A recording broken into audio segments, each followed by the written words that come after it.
Salut tout le monde, aujourd'hui on se retrouve pour un update lecture, je vais donc vous parler de mes deux dernières lectures.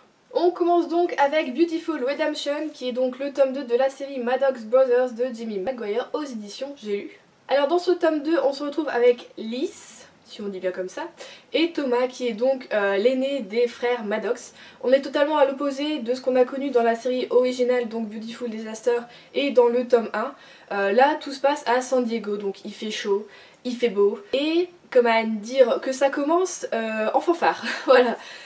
D'habitude, dans les romans de Jimmy Maguire, en tout cas dans cette série-là avec les Maddox, on commence à connaître les personnes et après ça devient un peu chaud. Mais là, au bout de 3 pages, c'est déjà chaud. Mais ça m'a pas plus dérangé que ça. J'ai beaucoup aimé nos personnages. Thomas, c'est vrai que c'est l'un des frères qu'on voit vraiment le moins. Voire pas du tout. On en entend beaucoup parler, mais on le voit pas du tout dans les dans les livres précédents. Et j'ai adoré le découvrir donc dans ce tome. Lys est franchement de toute la série un de mes personnages, non c'est mon personnage féminin préféré. Peut-être parce que je me suis beaucoup retrouvée en elle, peut-être pas au début, mais en fait plus vraiment on apprend à la connaître et plus je me suis dit mon dieu, je suis comme elle, je ressemble à ça, je suis comme ça. Et c'est assez flippant mais en même temps ça m'a fait plaisir de retrouver quelqu'un qui soit à peu près comme moi. Je me suis dit l'auteur a imaginé un personnage qui finalement peut exister. Je me trouvais bizarre avant mais comme je dis que l'auteur a réussi à créer un personnage un peu comme moi, je suis peut-être pas bizarre.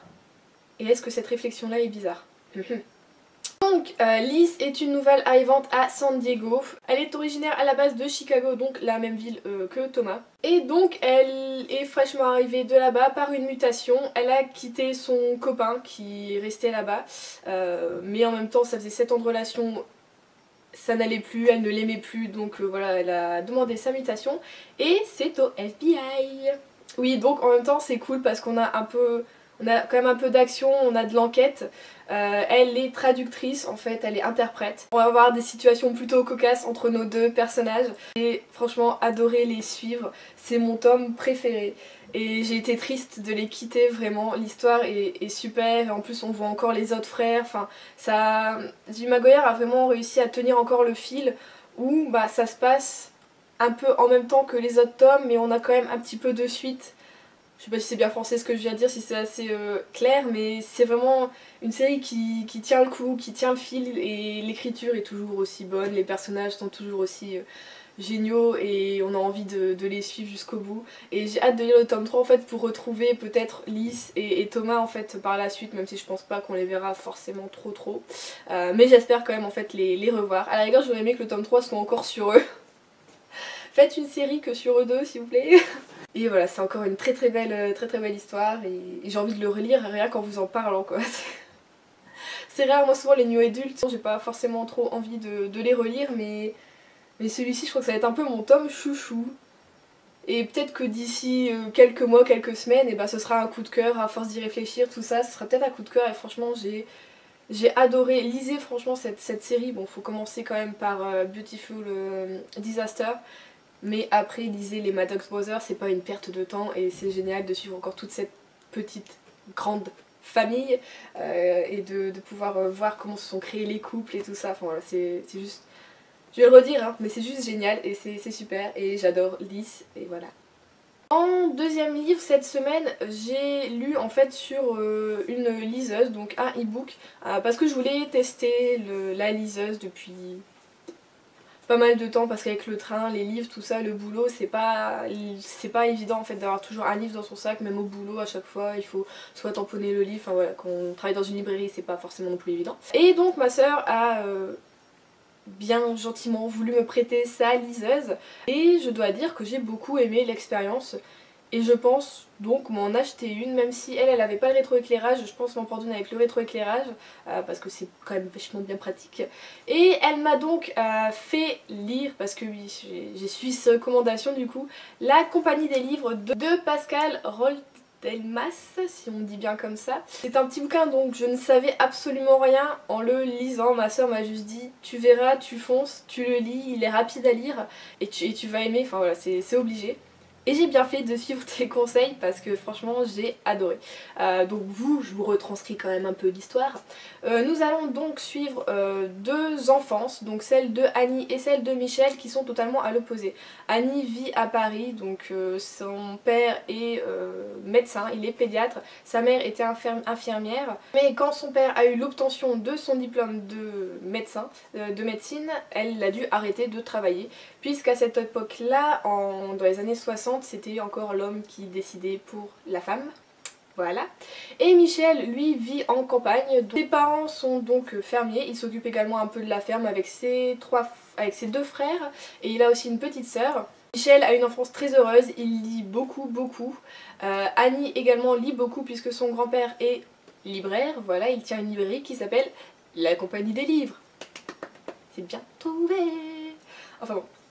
Donc voilà, on va suivre leurs deux enfances avec beaucoup de joie mais également beaucoup de peine.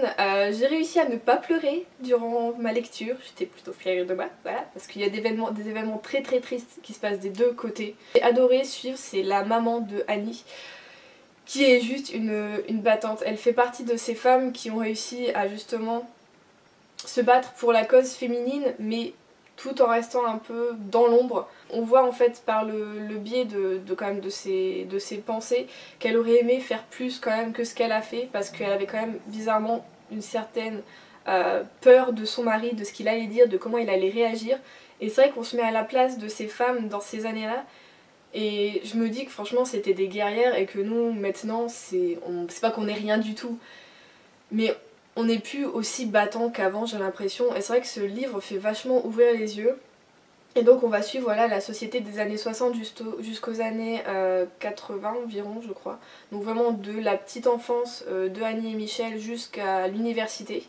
Et c'était juste un pur moment, un pur bonheur de lecture. L'écriture est très bonne, ça se lit tout seul, on entre dans la tête des personnages hyper facilement, on est avec plein de personnages à la fois et ils sont tous attachants, il y en a qu'on a juste envie de détester. C'est un livre vraiment à gros message je trouve, et je pense qu'il est peut-être pas assez connu, donc j'espère pouvoir le faire un peu plus connaître en fait par le biais de cette vidéo, parce que c'est vraiment une très bonne lecture qui montre le féminisme dans les années 60-70 et comment les gens se sont battus pour les droits qu'on a nous maintenant et qu'on laisse peut-être un peu trop filer à cause de ce qui se passe en ce moment.